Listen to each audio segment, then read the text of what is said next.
నమస్తే అండి అందరికీ.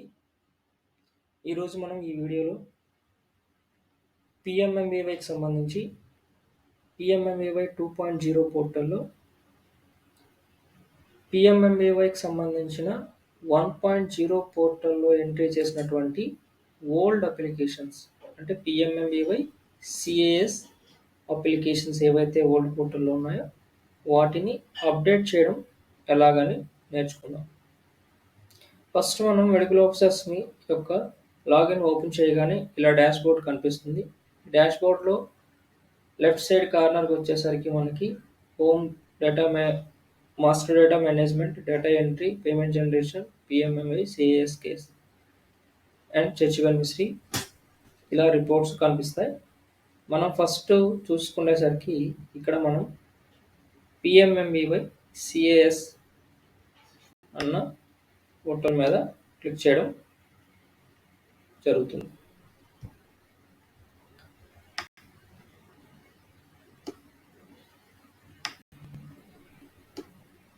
ఏదైతే ఈ పిఎంఎంఈవై సిఏఎస్ పోర్టల్ ఉందో మనకి దీని మీద క్లిక్ చేయడం జరుగుతుంది. సో ఈ పిఎంఎంఈవై సిఏఎస్ మీద క్లిక్ చేసిన వెంటనే మనకి 2 ఆప్షన్స్ అనేవి డిస్ప్లే అవ్వడం జరుగుతుంది. One is update beneficiary data, another one is payment generation. మనం ఏదైతే అప్డేట్ బెనిఫిషరీ డేటాని చేస్తామో అది ప్రతి ఒక్కటి కూడా పేమెంట్ జనరేషన్లోనికి రావడం జరుగుతుంది. సో దీంట్లో భాగంగా మనం ఒకసారి చూసుకుంటే ఇక్కడ అప్డేట్ బెనిఫిషరీ డేటాని క్లిక్ చేద్దాం. ఇక్కడ అప్డేట్ బెనిఫిషరీ డేటాని క్లిక్ చేయగానే మనకి ఇక్కడ డిఫాల్ట్గా ఆల్ ఫైనాన్షియల్ ఇయర్ చూపిస్తుంది. అలానే క్రిందన బెనిఫిషరీ నేమ్స్ కానీ ఏమీ మనకి కనిపించట్లేదు. సో ఇవన్నీ కనిపించాలంటే ఇక్కడ ఫైనాన్షియల్ ఇయర్ని తీసుకుంటూ మనకి చూడండి ఇక్కడ 2016-17 నుంచి 2022-23 వరకు కనిపించడం జరుగుతుంది. సో ఎందుకంటే పిఎంఎంఏ 1.0 స్టార్ట్ అవ్వడం మనకి 1/1/2017 నుంచి మనకి ఎవరైతే డెలివరీ అయ్యారో డెలివరీ అయిన ప్రతి ఒక్కరిని కూడా ఎంట్రీ చేయడం జరిగింది. 1/1/2017లో డెలివరీ అయ్యారంటే దాని అర్థం వాళ్ళ యొక్క ఎల్ఎంపి డేట్లు అనేవి 2016 ఏప్రిల్ 1 నుంచి కూడా తీసుకోవడం జరిగింది కాబట్టి మనకి 2016 and 17 ఫైనాన్షియల్ ఇయర్ ఇవ్వడం జరిగింది. అప్పటి నుంచి కూడా మనకి పోర్టల్ స్టార్టింగ్లో చాలా ఇష్యూస్ వల్ల 2017-18లో ఎంట్రీ చేసిన అప్లికేషన్స్కి ఇక్కడ ఎడిట్ ఆప్షన్ మీద క్లిక్ చేయగానే మనకి ఈ పర్సన్ యొక్క ప్రొఫైల్ ఓపెన్ అవుతుంది. ఏదైతే బెనిఫిషరీ ఉందో వాళ్ళ యొక్క డేటాను ఓపెన్ అవ్వడం జరుగుతుంది. సో మనకి ఇది 2017-18కి సంబంధించిన అప్లికేషన్ కాబట్టి 19కి సంబంధించిన అప్లికేషన్ కాబట్టి ఎల్ఎంపి డేట్ 19లో ఉంది. ఇక్కడ ఎడిట్ ఆప్షన్ మీద క్లిక్ చేయగానే మనకి ఈ పర్సన్ యొక్క ప్రొఫైల్ ఓపెన్ అవుతుంది. ఏదైతే బెనిఫిషరీ ఉందో వాళ్ళ యొక్క డేటాను ఓపెన్ అవ్వడం జరుగుతుంది.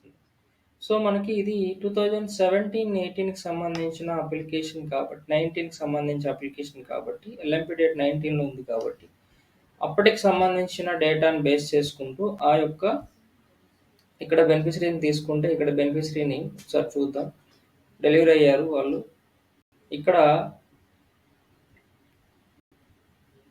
పర్టికులర్గా మనకి ఆధార్ మీద క్లిక్ చేయగానే ఈ యొక్క ఆధార్ ఈజ్ అథెంటికేటెడ్ అని కంపల్సరీగా రావాలి.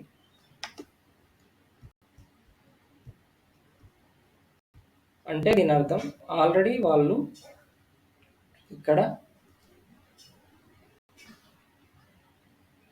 ఆధార్ని అథెంటికేటెడ్ జరగలేదు. అంటే ఏంటి మనకు అర్థమైంది, మనం ఆధార్ ఎంట్రీకి ఇక్కడ క్లిక్ చేసి మనం ఈ ఎక్కడో ఒక దగ్గర ఈ కార్నర్లో కానీ ఎక్కడో ఒక దగ్గర మనం క్లిక్ చేసినప్పుడు ఆ యొక్క ఆధార్ అథెంటికేషన్ జరిగి ఇది వైట్ కలర్లో ఉన్నది ఇక్కడ నక్కా దివ్య అన్న దగ్గర బ్లాక్ అయిపోయి ఉంది. అంటే అథెంటికేటెడ్ జరిగి ఆ యొక్క ఆధార్ నేమ్ కరెక్ట్గా సరిపోయిందని దాని అర్థం. సో నెక్స్ట్ వచ్చేసరికి ఇక్కడ ఉన్న బ్లాక్స్ ఏవైతే ఉన్నాయో ఖాళీలు ఎక్కడైతే ఉన్నాయో ఎంట్రీ చేయాల్సినవి అవి మనం యాక్చువల్గా చేస్తాం. సో ఇక్కడికి వచ్చేసరికి వీళ్ళ యొక్క ఎంసీపీ కార్డ్ డేటు 29/5/2019కి సంబంధించి. సో మనం ఎంసీపీ కార్డ్ డీటెయిల్స్ కానీ యాంటీనేటల్ చెకప్ డీటెయిల్స్ కానీ రెండూ కూడా ఒకే డేట్లో వేస్తాం. ఎందుకంటే చెకప్ ఎప్పుడు చేస్తారో అప్పుడు మాత్రమే వాళ్ళు ఎంట్రీ అనేది ఎంసీపీ కార్డులో చేయడం జరుగుతుంది. ఫస్ట్ చెకప్లోనే చేయడం జరుగుతుంది కాబట్టి అక్కడ మనం రెండింటికి కూడా సేమ్ డేట్స్ వేస్తాం. అలాగే ఎంఏ వచ్చేసరికి ఇక్కడ డెలివరీ డేట్ అనేది 2020 అండి. ఈవిడ యొక్క డెలివరీ డేటు.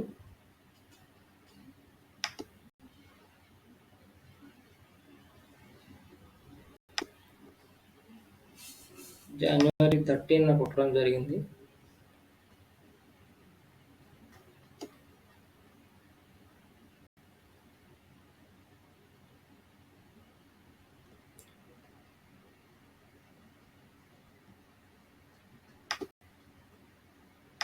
Private hospital. ఇక్కడ ఫీమేల్ పుట్టడం జరిగింది. సో అలాగే మనం ఇక్కడ జేఎస్వై ప్రైవేట్ హాస్పిటల్ అయితే రాదు కాబట్టి అక్కడ జేఎస్వై ఇవ్వలేదు. అలాగే వ్యాక్సిన్స్ అనేవి యాజ్ పర్ ఎంసీపీ కార్డు మీద మనం రాస్తాం కాబట్టి యాజ్ పర్ ఎంసీపీ అని క్లిక్ చేస్తాం. అలాగే ఇక్కడ సబ్మిట్ చేస్తాం. సబ్మిట్ చేసిన తర్వాత బెనిఫిషరీ యొక్క డీటెయిల్స్ ఇక్కడ మనకి పైన ఇక్కడ చూపిస్తుంది. Recorded has been update successfully. Record has been updated successfully అనగా. సో ఇలాగా మనం ఈ పిఎంఎంవై సిఎస్కి సంబంధించి అన్నీ కూడా అప్డేట్ చేయాలి. ఫైనాన్షియల్ ఇయర్ క్లిక్ చేసుకుంటాం. మన పిహెసికి సంబంధించి ఎన్ని ఎంట్రీస్ చూసుకుంటాం.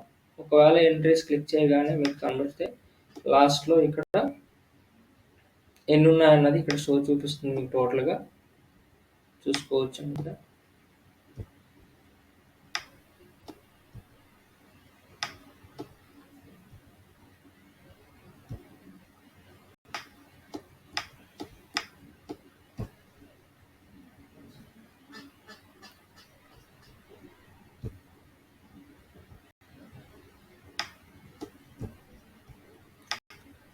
సో ఇదే అండి ప్రాసెస్. థ్యాంక్ యూ అండి. Thank you very much.